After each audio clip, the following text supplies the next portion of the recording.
It is interesting to think about the international markets of the ancient world. The first, of course, being silk that was made by the Chinese at least 3000 BC. We find evidence at around 1000 BC in ancient Egypt for silk appearing in this region. There is no evidence that it was locally made. In other words, China has always been the foundation of silk. But how then did African civilizations eventually create some for themselves? How did this trade that had been monopolized by the Chinese and made them the second Rome, according to the Romans, how did this happen? How did they become this rich and then lose all the monopoly? Well, the question starts and ends with Justinian. Apparently, Justinian and his monks smuggled silk out of China in the 6th century. But that was only the beginning of the bad news for the Chinese. What was worse is that they knew exactly how it was created and what worm was responsible. And with this, they spread the news to everybody. Aksum was one of the friend nations of the Romans, and for this, good things would happen whenever Rome would discover something new. And this was no exception when it came to the silk. But Ethiopia had partners of their own, which the Romans didn't know about, in fact, didn't even know existed. These partners went as far as the kingdoms of Congo. So much so that by 1000 AD, we find silk in West Africa, East Africa, Southern Africa, just everywhere. Now, prior to this date, we still know that there must have been silk being traded to these parts. But the amazing thing is that these people were actually making the silk. In a couple of years, they had given up a secret which they held close to their chest for thousands of years. Something that even the ancient Egyptians couldn't understand how it was done. The ancient Greeks, nobody. But they valued this silk probably more than they valued their own fabrics. But yet again, the Africans, even tribal Africans, now knew how to do it. And the ones that didn't simply bought it from the Africans that did. But that was not the only thing that was traded during the time. As we can see, the Chinese, the Indian, the Arabs traded with East African regions. These East African regions would then trade with the other regions. Now we know Kilwa was one of the most important trade regions, and blue is one of the signatures at the time for the Chinese when it came to their ceramics. Luckily, we know exactly what the Chinese were doing, and because of this, we can easily plot what was Kilwan pottery and what was Chinese pottery. The earliest we find is from the 10th century. Very, very old. And in fact, they look like this. These are from a site in Kilwa, and you can see how sophisticated they are in the way they look. And you can also see these very typical Chinese patterns in the blue one. It almost looks like it can move. The reflection and everything makes it obvious that it is, again, ceramic, and it's impossible to imagine what Africans who got these products must have thought about it at the time. They must have realized, obviously, that they were dealing with a civilization that was very sophisticated. But here's the second thing: this was going to make China even more rich than before. Why? Well, first of all, mass production. We know that at this time China was mass producing. And some of these things, they were even finding out specific wants from civilizations outside of China. Obviously, a lot of things in China had dragons on them because that is their culture. But they would know that there are Islamic cultures, there are Christian cultures, Hindu cultures, and then heathens, of course. And they would actually tailor some of these to their taste. Although the Europeans had pretty much started this type of trade, not the ceramics, but the silk, they were left out because what happened after that was the Islamic expansion. The Islamic expansion was going pretty well until they got to Sudan in Dongola, where the Dongolan king actually defeated the Muslims and started a contract of trade that would last 700 years. Like most Christian nations, this formidable kingdom, which had colonized a lot of other places, so Makuria colonized Dongola and it colonized some other areas of the Sudanese regions, it now met its match and went against the Muslims in the Battle of Dongola, and they won, surprisingly, in the second battle. But they started a contract called the Bacht, and this Bacht meant that they were going to make certain arrangements for trade, certain arrangements for how they would engage in all kinds of things. But what really mattered is that we have written proof of how, or early times of how Africa would be engaging trade wise with the rest of the Middle East.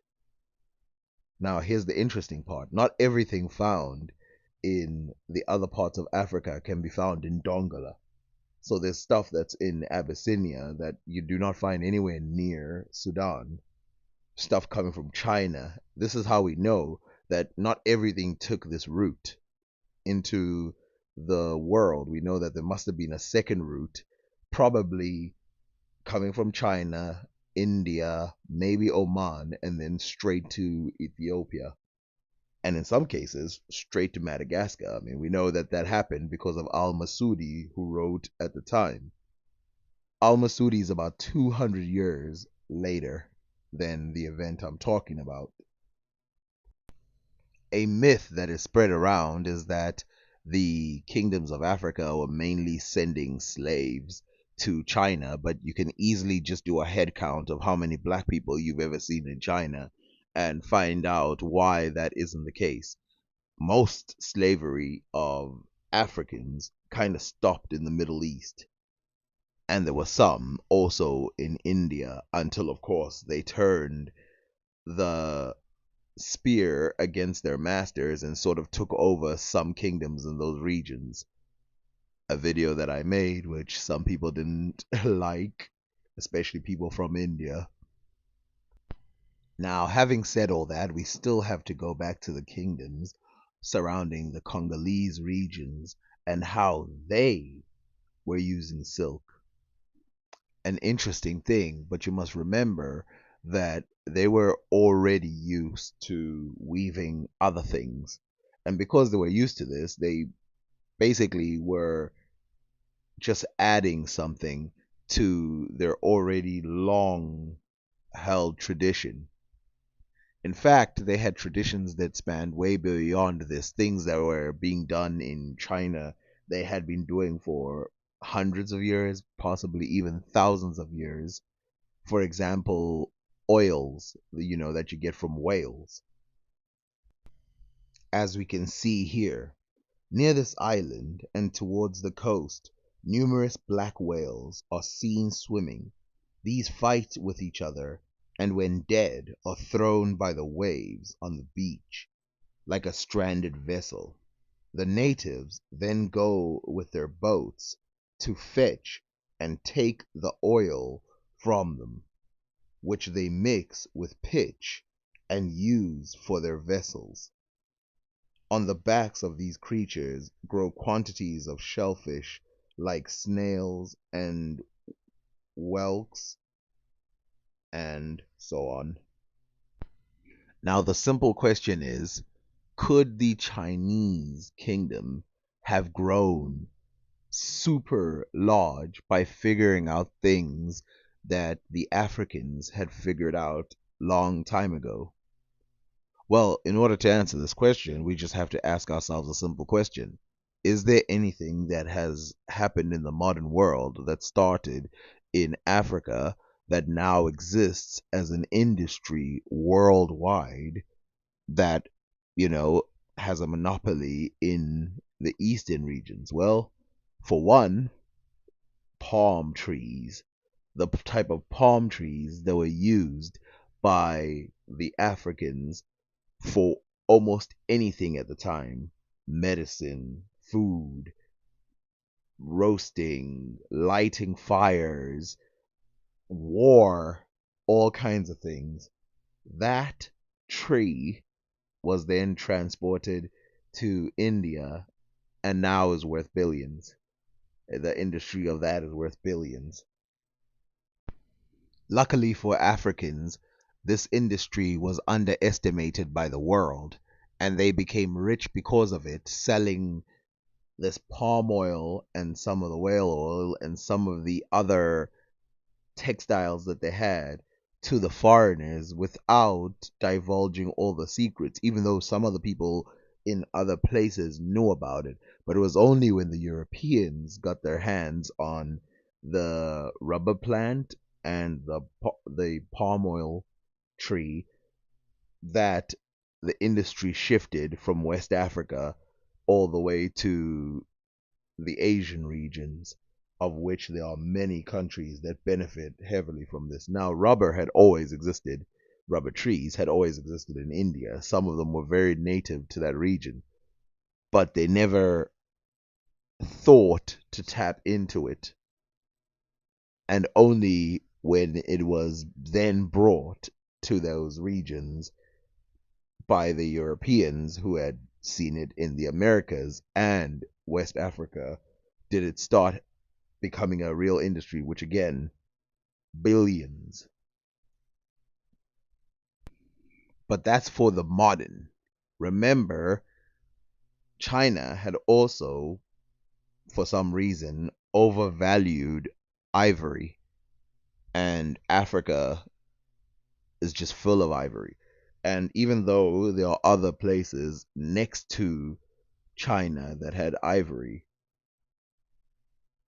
Africa still exported tons of it. In fact, there are other things that China had that you can see Swahilian people exporting to those regions. For example, in Al Masudi's book, he speaks of pearls that you can find in the Indian Ocean, in which the Abyssinians and the Zanj collect and sell. Of course, not all industries were as safe or nice, or everybody was. There was slavery. Remember that. And that slavery that took place was not friendly. It was not good. It was still better than a lot of the European slavery, which you could not get out of. You would be stuck legacy wise because of your race. Whereas in other places, I mean, the Iroquois, some Muslims, some you could see people getting out of it within one lifetime through conversion, through childbirth, through eunuchs. Somehow there was a way out. Now, even though some Africans had figured out how to make silk and people, it still was traded. Maybe not as big a number, but it still was traded. And in fact, there were other stuff, other fibers and textiles that could easily be found anywhere in the world, but they were being traded by a lot in Africa and other places. In fact, one of the Swahili clothing, which I was surprised to find, is actually in the style of India, but it's cotton. It's just cotton. It's a mix of cotton and another textile, but still, it's like, why would these people who had cotton, who had silk, who had all of these, why are they why are they changing their culture to this other style? But it speaks to how diverse and multicultural they are. Now, of course, with all this gold coming from Africa, moving to China, and all this silk and ceramics and even pottery and all these things moving, there is one industry that starts to thrive and everybody writes about them. They do not discriminate in who they hire. In fact, we know they hired some people who would eventually be called the Black Caesars. These are especially in the Spain, North African regions. And these are pirates. These pirates would basically make it hell for anybody who was trying to travel those regions. Now, we do not know what the origin of a lot of these Abyssinian pirates are. We just know that they're right about the fact that they were Abyssinian pirates, which were joined as well by other pirates, because by the Abyssinian regions, you'd have Abyssinian pirates. By the Chinese regions, you'd have Chinese pirates. By the Indian regions, you'd have Indian pirates.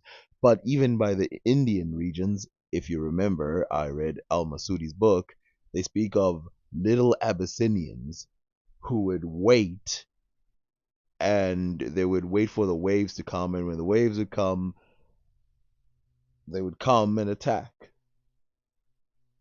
This could not have been good, especially not for trade, but it's proof that there was a lot of trade happening in those regions, because of course you don't park your criminal vessels where there's nothing. It's that old saying, why do bank robbers go to the bank? It's where the money is. As this video is not about Black Caesars or pirates or anything like that, we're gonna do a quick reading from Wikipedia. It won't be fully correct, but a quick reading about Black Caesar. Black Caesar, according to traditional accounts, was a prominent African tribal war chieftain, widely known for his huge size, immense strength, and keen intelligence. He evaded capture from many different slave traders. Caesar was finally captured when he and 20 of his warriors were lured into a ship by a slave trader. Showing him a watch, the trader promised to show him and his warriors more objects, which were too heavy and too numerous to bring on shore if they came back aboard his ship. He enticed them to stay with food, musical instruments, silk, scarves, and jewels. However, he had his men raise anchor and slowly sail away. When Caesar discovered what was happening, he and his men attempted to charge their captors, but were driven back by the well-armed sailors using swords and pistols. Although it took a considerable length of time for him and his warriors to accept their captivity, he eventually befriended by a sailor who was the only man Black Caesar would accept food and water from. As they neared the coast of Florida, the sudden appearance of a hurricane threatened to destroy the ship on the Florida reefs. Recognizing the ship's imminent destruction, the sailor snuck below decks and freed Caesar.